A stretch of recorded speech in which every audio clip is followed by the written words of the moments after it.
안녕하세요. 미디어로 하나님을 예배하는 WJ라고 합니다. 오늘은 여호수아서 여호수아에 대해서 이야기를 나눠보고자 합니다. 여호수아에 대해서는 잘 알려져 있지 않고 다만 눈의 아들 여호수아라고만 기록되어 있습니다.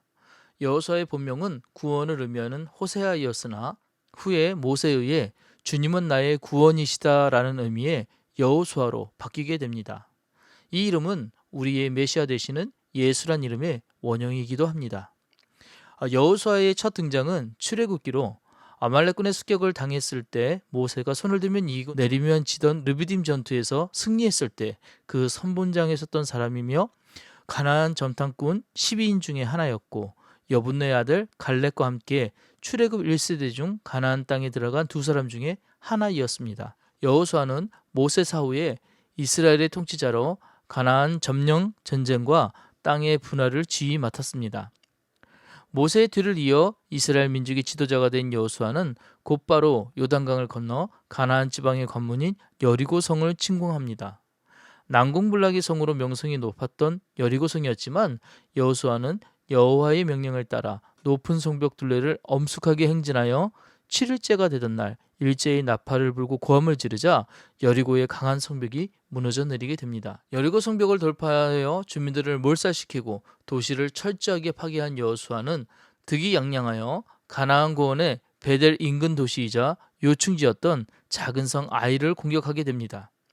그러나 이스라엘은 방심한 탓에 이 점령전쟁에서 실패하고 맙니다. 그 원인에 대해 여호수아서 7장 1 내용을 보면 여호수아의 수하 중에 하나였던 유다지파의 아간이란 사람이 전리품을 취하지 말라는 하나님의 명령을 어긴 탓에 생긴 일이었습니다. 패배의 원흉이었던 아간은 여호와의 계시인 제비뽑기를 통해 색출되었고 본인 및 자녀들과 가축들까지 모두 돌에 맞아 죽게 됩니다. 그 후 이스라엘은 아이성을 재공격하여 유인책으로 군사들을 빼낸 후 그 사이 공격하여 아이성을 점령하게 됩니다. 이스라엘의 공격으로 가나안 땅의 나라들이 파죽지세로 점령되자 당황한 가나안 여러 왕들은 동맹군을 맺고 대군을 동원하여 맞서지만 여호와의 의뢰로 이스라엘 앞에서 패망하고 결국 멸망하고 맙니다. 이렇게 끝날 것 같았던 여호수아의 이야기는 가나안 민족을 소멸시키지 못했기 때문에 다음에 이어지는 사사기에서 다른 민족들에게 역관광을 당해 피지배 민족으로 전락해 버립니다. 자, 그럼 여호수아의 프레임을 한번 살펴볼까요? 여호수아서를 한마디로 정의하자면 여호수아를 지도자로 한 이스라엘의 약속의 땅 정복입니다.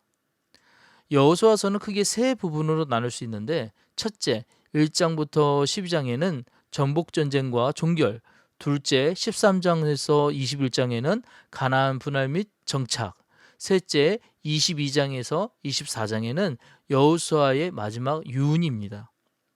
먼저 첫째 1장부터 12장 정복전쟁과 종결 부분에서 1장 1절부터 5장 15절까지에는 가나안 정복 준비, 6장 1절부터 8장 35절에는 가나안 중부 정복, 9장 1절에서 10장 43절에는 가나안 남부 정복, 11장 1절에서 11장 15절까지에는 가나안 북부 정복, 11장 16절에서 12장 24절에는 정복지역 고찰에 대해 나오고 있습니다.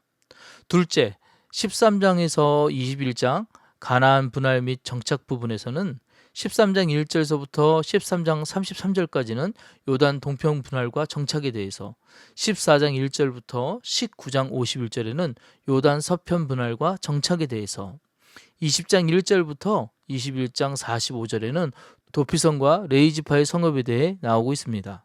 셋째, 22장부터 24장 여호수아의 마지막 유언에서는 22장 1절부터 24장까지 율법 준수 권면에 대해서 이야기하며 끝을 맺고 있습니다. 하나님은 여호수아에게 가나안 족속들을 모조리 진멸하도록 명령하셨습니다. 성전으로 불리는 가나안 정복전쟁은 너무 잔인한 모습을 보여주기 때문에 하나님의 사랑의 성품과 배치된다는 주장들도 있습니다. 하지만 하나님은 이 전쟁을 통해 죄를 철저하게 진멸하시기 원하시는 당신의 의지를 분명하게 확인시켜 주신 것입니다. 뿐만 아니라 이런 거룩한 전쟁은 오늘날 성도들이 죄악 세상을 살아가면서 어떤 자세로 죄와 싸워야 할지, 또 그 기준이 무엇인지 분명하게 제시해 준다는 것을 기억해야 합니다. 여호수아가 그 후손들에게 전하는 말을 마지막으로 여호수아서의 프레임 스트럭처를 마칠까 합니다. 그러므로 이제는 여호와를 경외하며 온전함과 진실함으로 그를 섬기라. 너희의 조상들이 강 저쪽과 애굽에서 섬기던 신들을 치워버리고 여호와만 섬기라.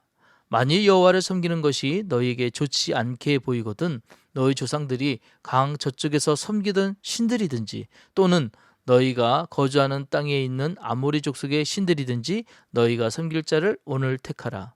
오직 나와 내 집은 여호와를 섬기겠노라 하니. 여호수아서 24장 14절부터 15절까지의 말씀이었습니다.